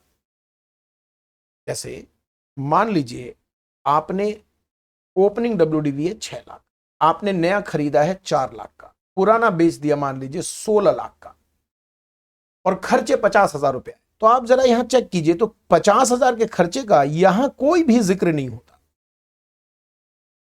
जब आप सेक्शन 51 या 52 में कैपिटल गेन निकालते हो तब वो कॉस्ट ऑफ ट्रांसफर यूज होता है। और सर मान लीजिए कि कैपिटल गेन आया ही नहीं, पॉसिबल है कि सारा ब्लॉक एम्प्टी नहीं है, तो 50(2) नहीं लगेगा। 50(1) में सेल कंसिडरेशन जब इन तीनों से ज्यादा हो तभी होता है, तो इन तीनों से ज्यादा ना हो मान लो तो 50(1) भी नहीं लगेगा। तो फिर क्या करेंगे सर कॉस्ट ऑफ ट्रांसफर का? बहुत अच्छा क्वेश्चन है और इसका आंसर मैंने आगे दिया हुआ है, यहां दिखा देता हूं, वापस आ जाऊंगा। While calculating depreciation and capital gain with regard to asset belonging to block, the tax treatment of cost of transfer will be as follows. If section 50 subsection 1 subsection 2 capital gain applies, cost of transfer will be deducted as expense while computing STCG. If section 50 does not attract, 50 नहीं लगता, then cost of transfer will be allowed as expense under section 37(1) in P&L account. तो अगर मान लीजिए आपका cap gain आ गया तो वहां घटाना है, फिर P&L में डेबिट नहीं कर सकते। कैप गेन नहीं आया तो P&L में डेबिट कर सकते हैं। यहां देखिए एक क्वेश्चन डिजाइन हुआ है, जिस क्वेश्चन में ओपनिंग WDV है 70, आपने 20 का खरीदा है H, पुट टू यूज भी किया, और एक B नाम के एसेट को 10 में बेच दिया। तो ओपनिंग आप 70 ले लीजिए, ऐड कर दीजिए 20, माइनस कर दीजिए 10, बच गया कितना? 80। लेकिन ये put to use below 180 days हुआ है, तो इसमें से क्या करेंगे, जो कि 20 है ना, 20 इस पर हाफ रेट लगेगा और 60 पर फुल रेट लगेगा। चेक करिए, 20 पर हाफ, 60 पर फुल। फिर अगले साल कोई दिक्कत नहीं है, अगले साल पूरा फुल डेप्शन ले लीजिए। मान लीजिए नया बिल्डिंग नेक्स्ट ईयर आप यूज करते तब क्या होता? मतलब ये कह रहे हैं मान लीजिए ये वाला हिस्सा ऐसा होता, मान लीजिए ये पुट टू यूज यहां नहीं है, खरीद लिया यहां, पुट टू यूज यहां हुआ है और यहां भी 180 डेज से कम है। तो चूंकि पुट टू यूज आपने 21-22 में नहीं किया तो ये 20 लाख 21-22 के ब्लॉक में ऐड नहीं होगा। यही मैं पीछे बता रहा था, 22-23 के ब्लॉक में ऐड होगा। और चूंकि एक्विजिशन के ईयर में ये बिलो 180 डेज नहीं है, अगले साल बिलो 180 डेज है, जिस साल खरीदा है उस साल बिलो 180 डेज नहीं है, इसलिए हाफ रेट का कंसेप्ट भी नहीं लगेगा। अगर एग्जाम में आया तो मैंने कहा था बड़ा मुश्किल हो जाएगा, वो एग्जाम्पल नंबर 6 के लिए है। सेल्फ स्टडी में दिमाग दौड़ाइएगा, क्या आपने ऐसे क्वेश्चन किए थे? नहीं किए थे तो जरूर करके जाइए, किए थे तो बहुत अच्छी बात है। आप एक बार अपने आप को यहां चेक कीजिएगा जरूर। अब जब हम एसेट खरीदते हैं तो हम सिंपली क्या कहते हैं, ऐड कर दो ब्लॉक में, कितने अमाउंट से ऐड कर दो, जितने में खरीदा है। लेकिन वास्तविक चीज क्या है, वास्तविक सिचुएशन क्या है, आपने 15 लाख में खरीदा है, कैश में पेमेंट कर दिया पूरे 15 लाख, तो ब्लॉक में कितने रुपए ऐड करोगे, 0। आपने 15 लाख में खरीदा है, अकाउंट पे चेक से पेमेंट किया है, 40,000 इंस्टॉलेशन में लग गया, ट्रांसपोर्टेशन में 20,000 रुपए लग गया, अब कितना ऐड करोगे। तो एक्चुअल कॉस्ट का क्या मतलब लेना है, उसे अब हम समझने जा रहे हैं। समझने मतलब रिवीजन करने, समझने मतलब जाइएगा, रिवीजन है ये। सेक्शन 43 सबसेक्शन 1, फिर याद कर लें क्या क्या मैंने सर्कल किया, नहीं तो फिर क्यों, चलने दीजिए गाड़ी। Number 1, proviso to section 43 subsection 1 कहता है कि अगर 10,000 से ऊपर एक दिन में एक व्यक्ति को आपने एसेट के रिस्पेक्ट में खर्च किया है, मतलब पे किया है, एसेट के एक्विजिशन के रिस्पेक्ट में, अदर देन अकाउंट पे चेक, अकाउंट पे ड्राफ्ट, ईसीएस या प्रेस्क्राइब्ड बैंक मोड, तो फिर ये आपके एक्चुअल कॉस्ट का पार्ट नहीं बनेगा।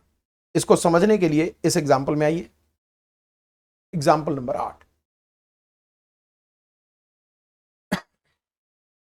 Opening WDV of block of plant HPK 26 lakh है, प्लांट X 32 लाख का एक्वायर किया और प्रेस्क्राइब्ड बैंक मोड में पे कर दिया, ट्रांसपोर्टेशन 9,000 कैश में दे दिया,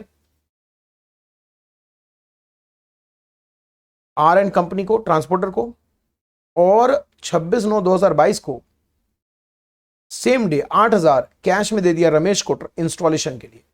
तो यहां देखिए एक दिन में 2 पेमेंट हुआ है कैश में, लेकिन क्या ये दोनों जोड़कर देखना है, नहीं, क्योंकि अलग अलग व्यक्ति को पे हुआ है।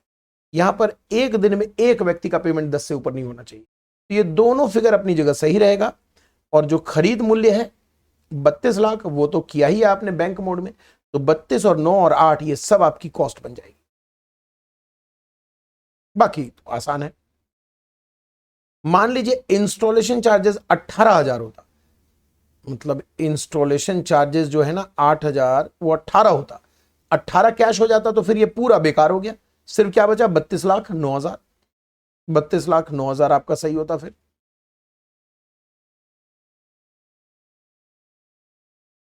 अच्छा सॉरी, पूरा नियम ने पढ़ा। हाँ, तो मान लीजिए इंस्टॉलेशन 18,000 होता और उसको पेमेंट 10,000 कैश में होता और 8,000 अकाउंट पे चेक से होता, तो अगेन हम 10 के ऊपर तो नहीं जा रहे कैश में। हमने 9,000 का ट्रांसपोर्टेशन पे किया है लेकिन दूसरे व्यक्ति को, 18,000 का इंस्टॉलेशन पे किया है लेकिन इसमें सिर्फ 10,000 कैश में पे किया है, तो इसका मतलब ये भी ठीक है और ये भी ठीक है, तो फिर से 32,27,000 आपकी कॉस्ट बन गई। अगर लास्ट एग्जाम्पल में इंस्टॉलेशन 18 पूरा कैश होता तो फिर 32,09,000 ही आपकी कॉस्ट बन जाती। करेक्ट। नेक्स्ट आइए, अगर आपने एसेट रिसर्च में ऑलरेडी यूज कर लिया, अब बिजनेस में ला रहे हो, तो एक्चुअल कॉस्ट 0। अगर आपने स्टॉक को कन्वर्ट किया है फिक्स्ड एसेट्स, तो हमने कैपिटल गेन में भी पढ़ा था कि मार्केट वैल्यू और कॉस्ट के बीच की दूरी PGBP बन जाती है, और मार्केट वैल्यू को ही हम कॉस्ट ऑफ एक्विजिशन ले लेते हैं। तो यहां पर डायग्राम बड़ा है लेकिन निष्कर्ष एक है, मार्केट वैल्यू को ही हम कॉस्ट ऑफ एक्विजिशन लेते हैं, एक्चुअल कॉस्ट लेते हैं। फिर से समझिए, 12 लाख स्टॉक की कॉस्ट थी, मैंने उसे फिक्स्ड एसेट्स में कन्वर्ट कर दिया, कन्वर्जन के दिन 18 लाख उसकी वैल्यू है, तो 6 लाख मेरी PGBP की इनकम बन जाएगी सेक्शन 28 ब्रैकेट 6A में, क्लॉज 6A में।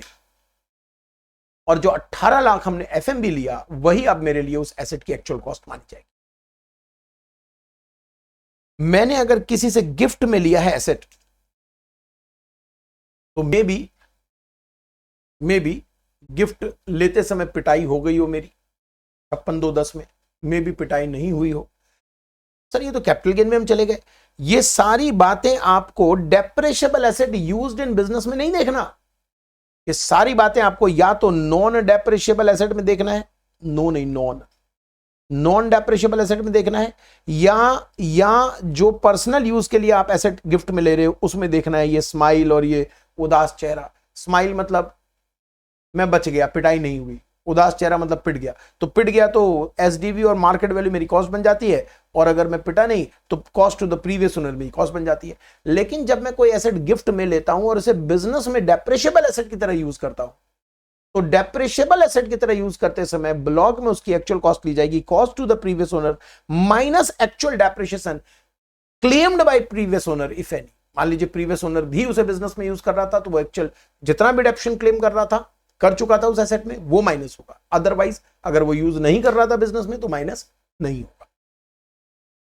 कोई सेकेंड हैंड एसेट अगर मैं खरीदता हूं बिजनेस में डेप्रिशिएबल, और इनकम टैक्स ऑफिसर को लगता है कि मैंने ब्लैक मनी यूज किया है, मैंने जानबूझ के ज्यादा में खरीद के दिखाकर ब्लैक में पैसे वापस कर दिए उस आदमी को, तो इन दैट केस एओ के पास ये पावर है कि वो जॉइंट कमिश्नर के अप्रूवल से डिसाइड कर ले कि एक्चुअल कॉस्ट क्या ली जाएगी।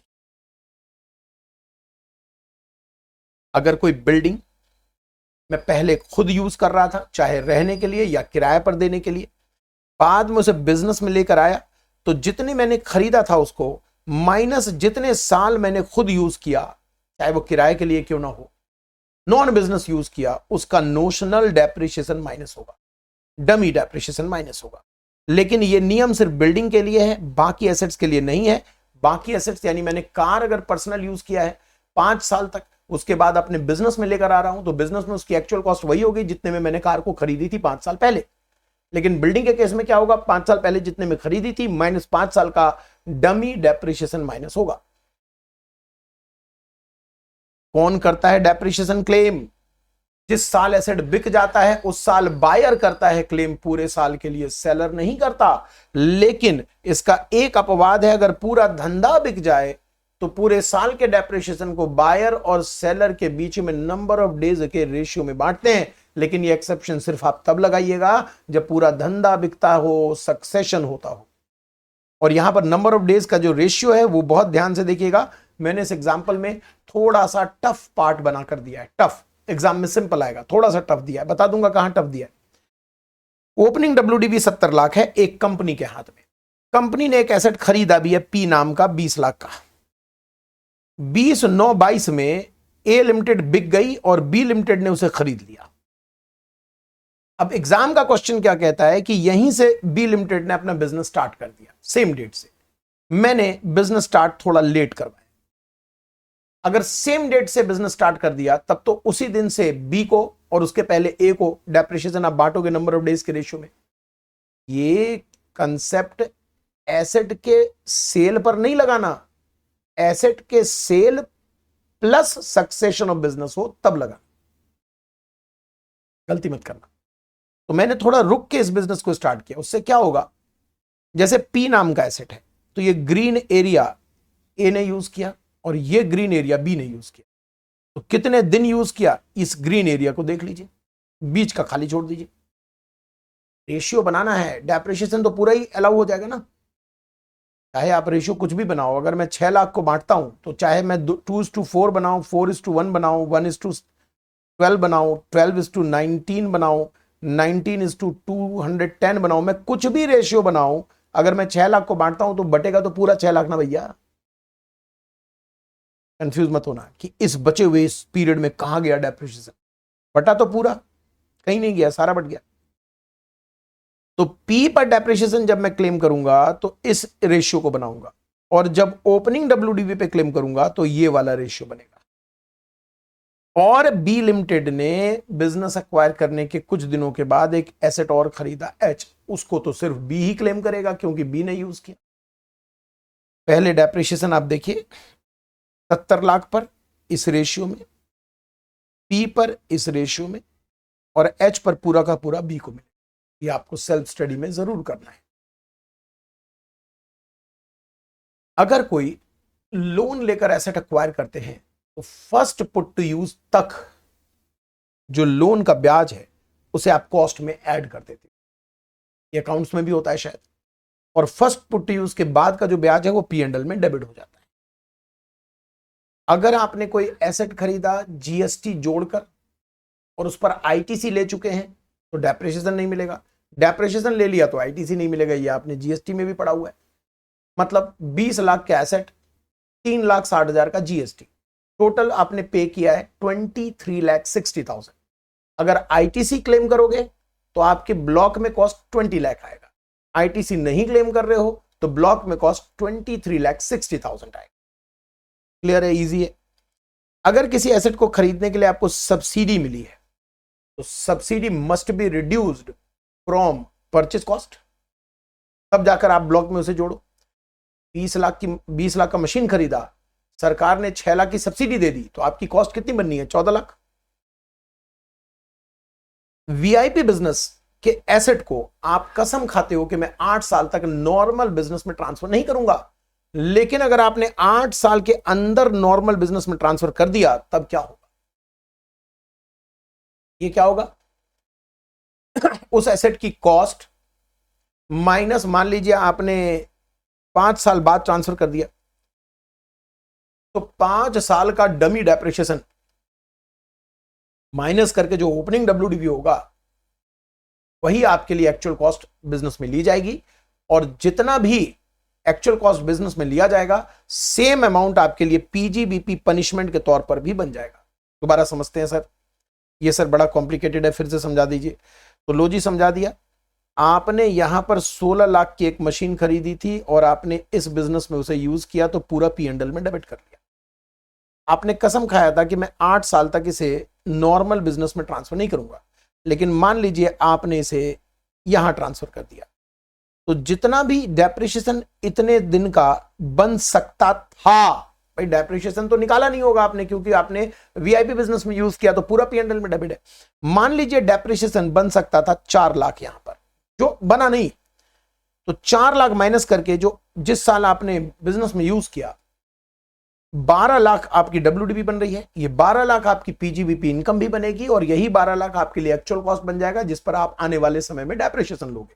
लेकिन अगर 8 साल पूरा करने के बाद आप इसे बिजनेस में ट्रांसफर करते तो आपके लिए कोई पनिशमेंट भी नहीं होती और आपकी एक्चुअल कॉस्ट भी हम 0 लेते हैं। ये बात यहां लिखी हुई है। पावर जेनरेटिंग अंडरटेकिंग में आप एसएलएम डब्ल्यूडीबी दोनों ऑप्ट कर सकते हो। दोनों के दोनों कैसे हो सकता है सर? भाई कुछ एसेट के लिए डब्ल्यूडीबी, कुछ एसेट के लिए एसएलएम। एसेट की कैटेगरी फिक्स होनी चाहिए। ऐसा नहीं होना चाहिए कि 4 प्लांट मशीनरी के लिए डब्ल्यूडीबी और 3 प्लांट मशीनरी के लिए एसएलएम। प्लांट मशीनरी पर टोटल बोलो क्या चाहिए, ऐसा होता है। अगर आपने ब्लॉक ऑफ एसेट्स चुना, डब्ल्यूडीबी चुना, तो ये सारे सेक्शंस लगते हैं। अगर आपने एसएलएम चुना तो एसएलएम का डेप्रिसिएशन स्ट्रेट लाइन वाला, एक्चुअल कॉस्ट जो पड़ा है वो तो अप्लाई होगा ही, साथ में जब एसेट ट्रांसफर करोगे, बेचोगे, तो टैक्स ट्रीटमेंट ऐसा होगा। कैसा होगा सर? कि आपको मैंने पढ़ा रखा है, आप अपने अपने तरीके से इसको रिवाइज कर सकते हैं। 30 लाख की बिल्डिंग थी, एसएलएम क्लेम किया था, डेप्रिसिएशन अभी तक 22 में क्लेम कर चुका हूं और मैंने उसे बेच दिया 650 में। तो मैंने आपको सिखाया था पहले चेक करो कि कितना आपका खर्चा बचा, उसमें कितना डेबिट कर चुके हो, जितना डेबिट कर चुके हो, जितना खर्चा बचा हुआ डेबिट कर लो। ज्यादा डेबिट कर दिए, एक्स्ट्रा जो डेबिट है उसे क्रेडिट कर लो। ज्यादा डेबिट कर लिए, एक्स्ट्रा डेबिट को क्रेडिट कर लो, और जब भी कॉस्ट के ऊपर चले गए तो एसटीसीजी आ जाएगा, बैलेंस अमाउंट। ठीक है। एडिशनल डेप्रिसिएशन इंपॉर्टेंट सेक्शन भी लर्न करना है।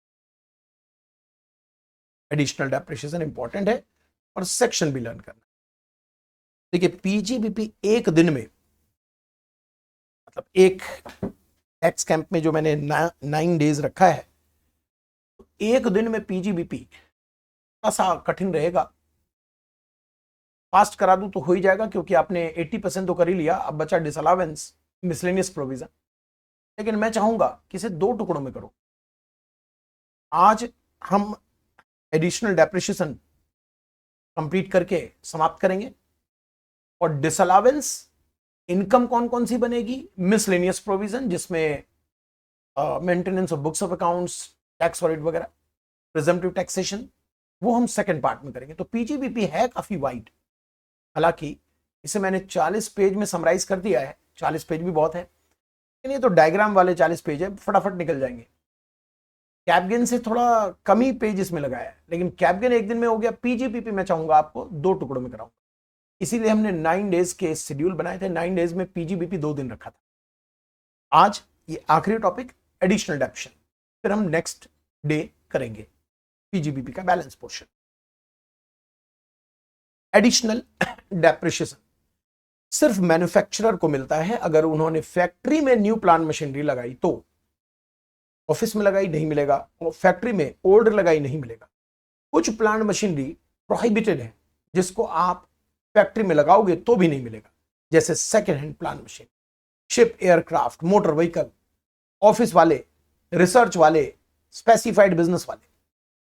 यहां पर ध्यान रखिएगा, एक क्लैरिफिकेशन है यहां पर कि बुक्स को प्रिंटिंग करते हैं, यानी प्रिंटिंग यानी कि पब्लिकेशन हाउस, क्या उसे हम मैन्युफैक्चरर मान लें? आंसर है यस। पब्लिकेशन हाउस मैन्युफैक्चरर है तो प्रिंटिंग प्रेस में जो भी मशीन यूज होती है उस पर वो एडिशनल ले सकते हैं। Next question, power generating undertaking क्या एडिशनल डेप्शन ले सकता है? आंसर है yes, if power generating undertaking ने WDV ऑप्ट किया है। अगर SLM ऑप्ट किया तो एडिशनल नहीं मिलेगा, WDV ऑप्ट किया तो एडिशनल ले सकता है। और अब और भी इंपॉर्टेंट, कैलकुलेशन के उद्देश्य से यह हिस्सा जबरदस्त, खतरनाक। आप मैन्युफैक्चरर हो, आपने फैक्ट्री में प्लांट मशीनरी नया इंस्टॉल किया, एडिशनल डेप्रिसिएशन के लिए ये प्लांट मशीनरी एलिजिबल है, लेकिन इंस्टॉलेशन हुआ है बिलो 180 डेज, 10 लाख की मशीन है, 20% आप एडिशनल ले सकते थे, तो 10% ही एडिशनल डेप्शन मिलेगा।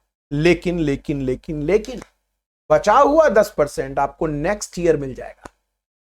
तो अगर put to use below 180 days है एक्विजिशन के ईयर में, एडिशनल डेप्शन के केस में, तो 20% का एडिशनल डेप्शन की जगह 10% मिलेगा। किसका मिलता है? ओरिजिनल कॉस्ट का। और जो बचा हुआ 10% है ओरिजिनल कॉस्ट का, वो अगले साल आप ले सकते हैं, आपको मिल जाएगा। तो ये न्यूमेरिकल क्वेश्चन में बड़ा उपयोगी होता है, क्योंकि करंट ईयर में आपने कोई नया मशीन खरीदा नहीं, जानकारी में दिया हुआ है कि एक नई मशीन खरीदी गई है, फैक्ट्री में यूज हुआ है, लेकिन वो जानकारी में जो डेट दिया गया ना, वो डेट पिछले साल का है। या तो आप उसे इस साल मानकर गलत कर दोगे, और या तो पिछला साल मानकर छोड़ दिया तो भी गलत हो गया, क्योंकि पिछले साल का अगर वो बिलो 180 डेज है तो उसका आधा हिस्सा इस साल अलग होगा। बहुत इंपॉर्टेंट हो जाता है न्यूमेरिकल पार्ट के लिए ये वाला हिस्सा जो मैंने येलो कलर से हाईलाइट किया है। उम्मीद करता हूं कि कुछ तो फायदा हो रहा होगा आप लोगों को। नेक्स्ट बैलेंस पोर्शन हम पीजीबीपी का टैक्स कैंप के अगले दिन करें।